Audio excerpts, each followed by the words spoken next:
Welcome to Leopard King Flicks, your number one online media platform. Kwenye upepo na dhoruba, nipe nafasi nyingine, nafasi nyingine, nafasi nyingine, kwenye upepo na dhoruba. Welcome back. So we need to understand what is depression and how does depression come about. So depression is a mental condition.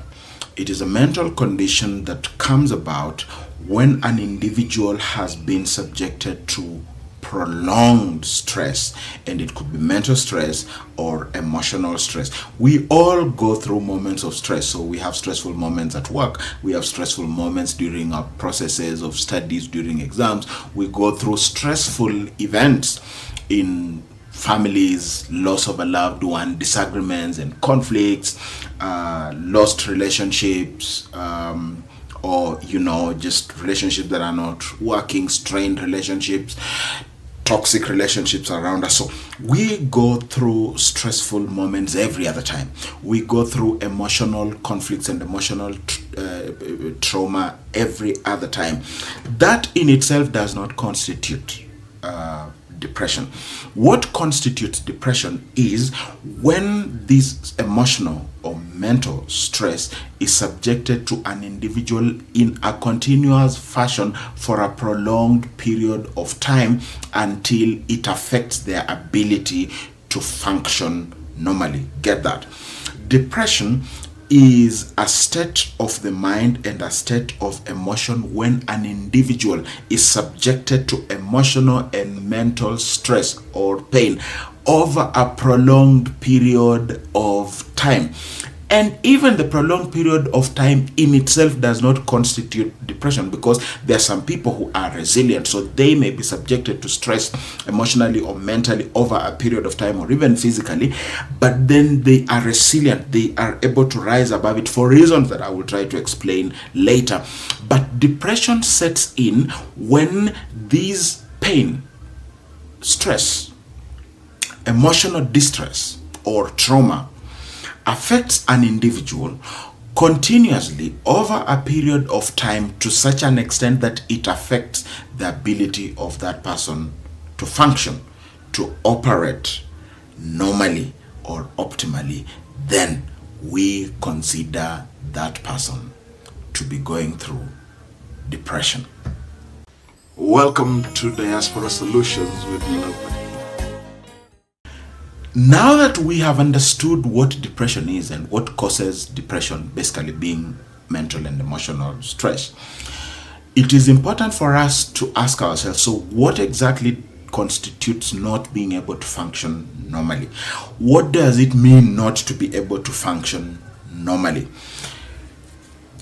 I need to explain why one would not function normally when they are going through depression. First of all, there is what we call the negativity effect.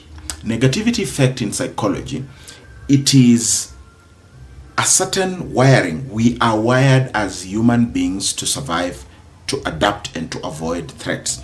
So every time we are faced with fear, anxiety, threat, we will run away from it. We will take fright, we will be afraid of it, we will take flight, we will run away from that threat, we will run away from the fear, or we will want to just overcome. So when we talked about depression being prolonged emotional or mental stress or even physical stress, technically, when our minds, our hearts and spirits are subjected to stress, when they are subjected to sorrow, when they are subjected to trauma and to pain, our body, through the process called the negativity effect, reacts to make us survive, to make us run away from the threat. And what happens is that there is something called stress hormones and happy hormones. So what happens is that whenever we are subjected to stress, to strain, to pain, and to trauma, our body reacts through the process of negativity effect. It reacts by releasing what we call stress hormones. Stress hormones are triggered to be produced in our body to alert us, to make us aware that we are under threat, that we are facing threat, we are facing danger. So, through our interpretation of the negativity and the pain and the torture and the trauma and the mental stress and the emotional stress, when we are able to perceive it and when it affects us, our body reacts by releasing what we call stress hormones. The purpose of stress hormones is to enable us escape from that situation. It is to enable us realize that we are under threat, we are in pain, and we are in danger. And the stress hormones are also to generally make us feel like we need to insulate ourselves from this danger. We need to insulate ourselves from this pain. One thing that I also want you to take note of is that physical pain and emotional pain is interpreted the same way in the brain. Physical pain and mental pain is interpreted the same way in the brain. So that is to mean when somebody abuses you verbally or emotionally, the brain interprets it the same way it would have interpreted if somebody hit you physically. And the natural reaction is that your body reacts by releasing the stress hormones. The stress hormones have one purpose, and it is to help you recognize that you are in danger. It is to help you respond to that danger. It is to help you attempt to isolate yourself, to run, to hide, to move away, or to make your body counter the effects of that particular danger.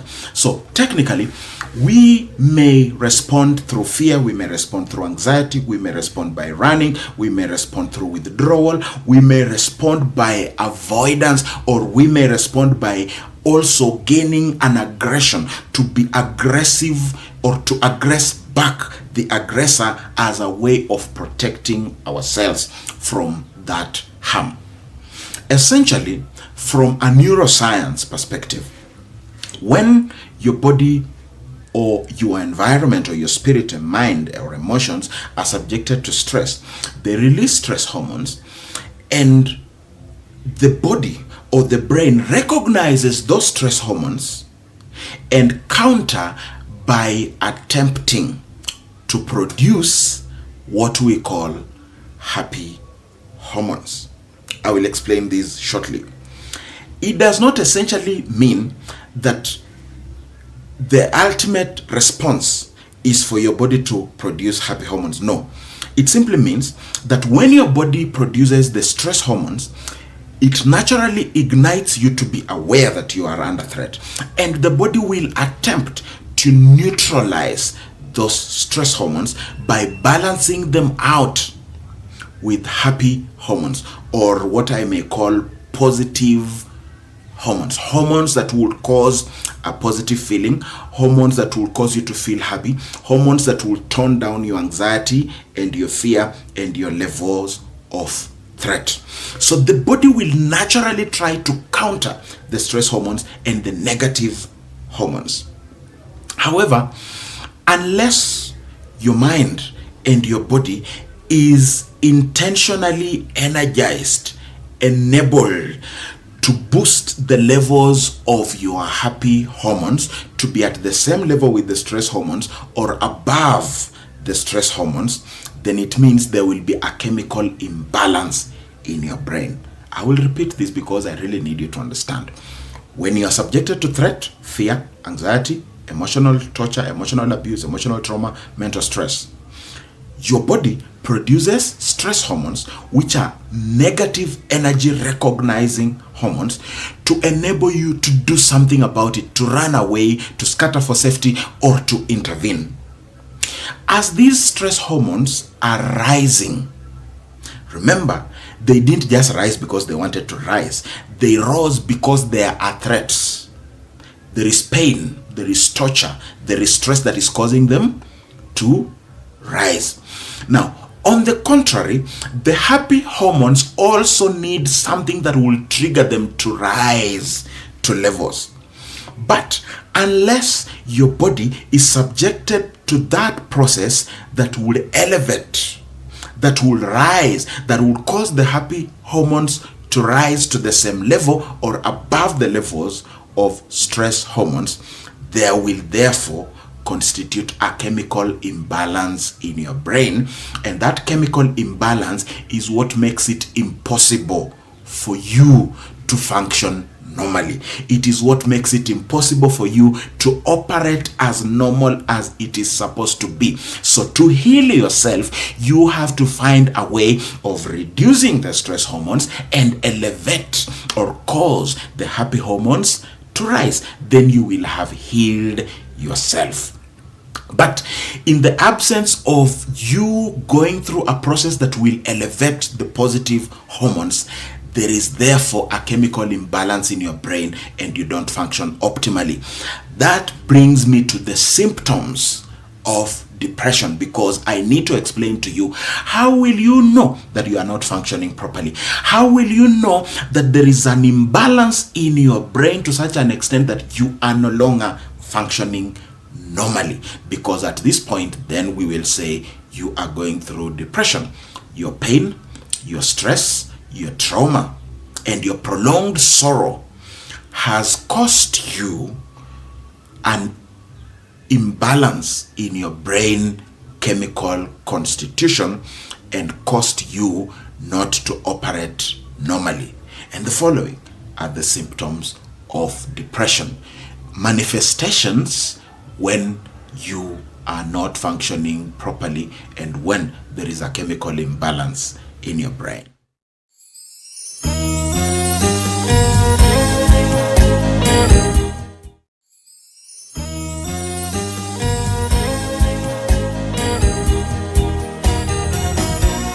Welcome to Leopard King Flicks, your #1 online media platform.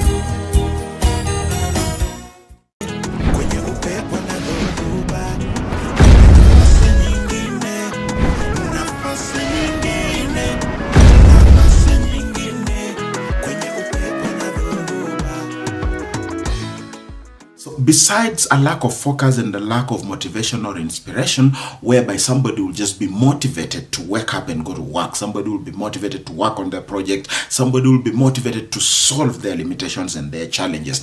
But when somebody is depressed, they do not have that self-drive. They do not have that desire to solve. When somebody is depressed, they do not have that drive, that self-drive and that desire to go out and do stuff and solve their issues.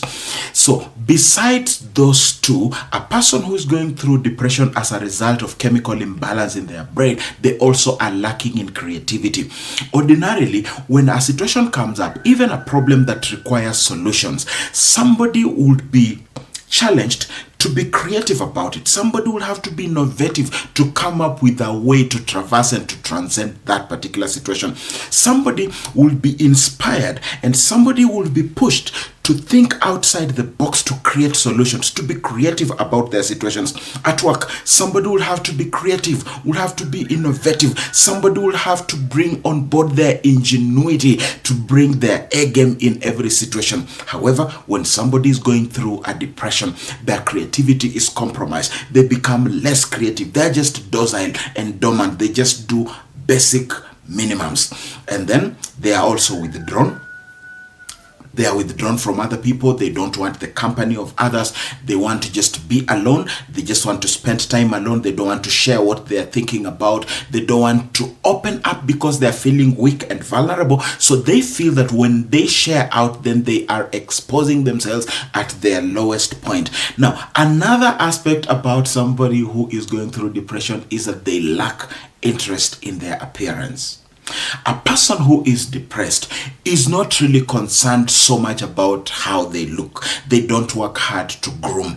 They don't work hard to dress up. They don't work hard to even be clean. So you may be surprised. that somebody who has otherwise been smart before, will not care about the clothes that they wear.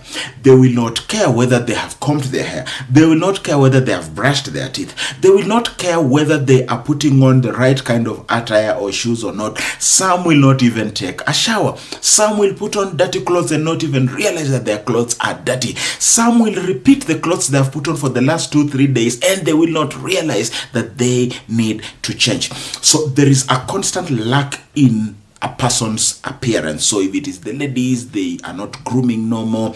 They are not going to the salon. They are not doing the pedicures and the manicures. They are not caring about their jewelry, about their cologne and how they smell. Men will even be worse. People will go out wearing slippers and be in town wearing slippers. Somebody will be in a shaggy dress or shirt or trouser, sometimes dirty, and not really be ashamed that they are underperforming their image, or they are bringing down the look of their image or the look of their brand, as been the case before. I want to believe that those simple pointers should help you to determine whether you are going through depression, a lack of focus, a lack of inspiration or motivation to work, a lack of creativity, a lack of interest in how you look, a lack of interest in your presentation, a lack of interest in work, a lack of interest in doing something new, a lack of creativity, unwillingness to solve challenges when they come up, and also a tendency to withdraw, but also being edgy, being very angry, being very annoyed, and a very small thing will provoke you. You are lonely, you are angry, you are edgy, you are easily provoked. Those are the symptoms of depression. And again, they happen when there occurs a chemical imbalance in your brain as a result of continuous or prolonged stress, which is mental or emotional most of the time.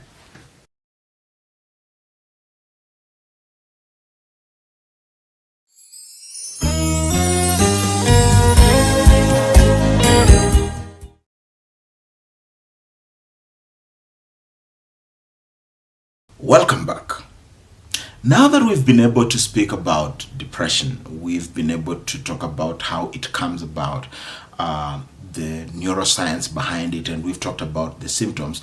The critical question ahead would be, how can you come out of depression? What can you do for yourself to be able to heal yourself, to heal your mind, to heal your soul, to heal your spirit when you are going through a depressive moment? The first thing that I'm going to do is to attempt to prescribe a certain way of going about it, that every time or any time you feel depressive, or you feel that your moments of sorrow are being prolonged, the moment you feel you are beginning to get withdrawn, the moment you feel that you are getting less motivated or inspired to fight for your dreams, and you are getting less creative with your ideas or with your trade or with your career or with your talent, then there are things that you can actually set in motion that can assist you to beat depression, to overcome depression, or to avoid the bout of depression taking a toll on you. So number one of the things that you need to do is to acknowledge, to accept that you are actually being depressive, that you are depressed, that you are going through sorrow, you are disconnected from your reality, and accepting that the symptoms that I have talked about are real to you and are true to you. Acknowledge your pain, acknowledge your sorrow, acknowledge your disappointment, acknowledge your trauma, acknowledge your frustration, and acknowledge that you are in a depressed state. The moment you acknowledge, it means you are now able to make a step forward to seek solutions for your situation.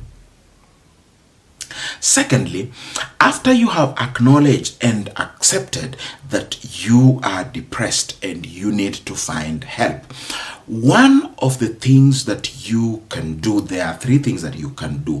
One is to seek help by talking to somebody within your support system. So you have friends who are part of your support system, you have parents who are part of your support system, you have mentors who are part of your support system, a pastor, you have an elder brother, you have an older friend or a close friend, a confidant whom you can confide in and talk to and tell them what you're going through, what you're feeling, and how it is affecting you. Talk to somebody to listen to you, because through the process of talking, even if they don't give you concrete solutions, it simply means that you are able to help your brain to travel the distance from when the unfortunate events happened, from when the unfortunate events took captive of you up to now. And that in itself has been proven as a psychological tool to help one to move closer to healing. So talk to someone, talk to a mentor, talk to somebody that you can confide in, you respect, or somebody that you listen to. The second thing that you can do is that you can talk to a professional. Go talk to a therapist, talk to a counselor, talk to a coach. They may listen to you and then know some of the bottlenecks that are happening to you, or some of the areas that are stagnating you to be able to be creative, to be motivated, and to move forward. And they will be able to help you to identify those bottlenecks.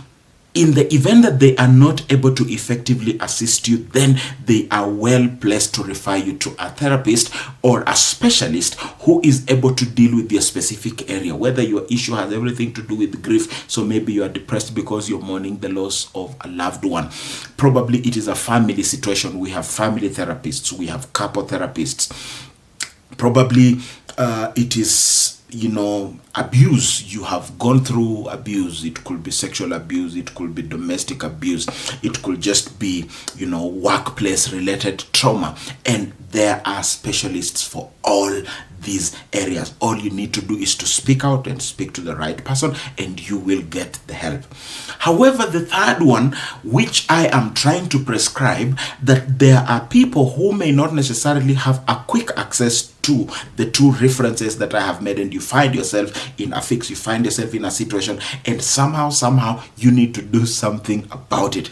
Then the big question becomes, what can you do as an individual? So there are about 3 sequential steps that I have used in my situation when I actually realized that I was depressed, and I attempted to follow a particular script in a very structured and organized way, and I'm prescribing that. If it works for you, well and good. If it does not work, it is not a principle, it is a suggestion. So number one of the things that you can do at a personal level after you have acknowledged that really you are depressed and you are in this particular situation, number one, you can try to identify the source of your stress, the source of your trauma, the source of your pain, the source of your sorrow, the source of your disappointment and frustration. You can ask yourself, why am I feeling like this? Why am I feeling this low? What exactly is causing me to go through this? And just do a small check. Just do a small cross-check of your system. Find out, is this because I'm having struggles with my parents? Is it because my parents are having their own struggle, but because I'm attached to them, it is affecting me? Is it because of my spouse? Is it because of what they have done or what they have not done? Is it because of what they have said? Or is it because of your children's situation? Is it that the issues around your children are taking a toll on your emotions? Or is it that you're disagreeing with your spouse on parenting and it's taking a toll on you? Is it a work-related issue? Is it a church-related issue? Because we also have church politics. We also have situations where certain people may feel isolated even though they are part of a big community within the church. Is the trouble coming from the church? Is it coming from workplace? Is it coming from a dating relationship? Is it coming from a misunderstanding with a friend, from a conflict that you had with a workmate, with a colleague, with a friend?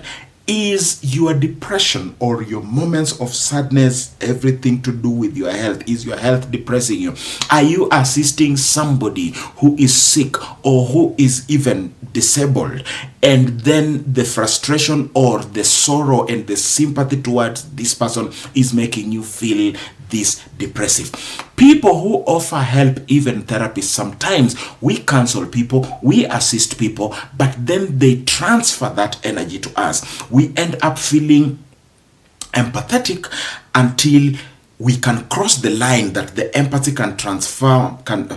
Sometimes we cross the line that the empathy can transform itself into sympathy, until now you are wearing the shoes of the pains of the other person, and you begin to become sorrowful and sympathetic for that person, until now the sadness of that person has become your sadness, the sorrow of that person has become your sorrow, the pain of that person has become your pain, because you've been listening too much to them and you did not subject yourself to a supervisor or somebody else to whom you can unwind.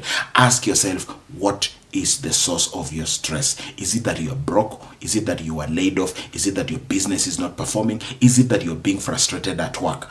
What is the source of your sorrow, the source of your depression, the source of your pain? And if there are multiple, write them down and know that I am stressed because of 2 reasons, 1 reason, 3 reasons, or even 5 reasons.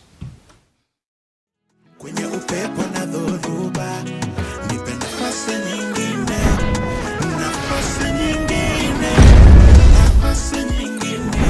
Kwenye upepo na dhoruba, Jabezi alichoka na uchungu, tena jina lake maana uchungu. Ikabidi Jabezi amlilie Mungu ili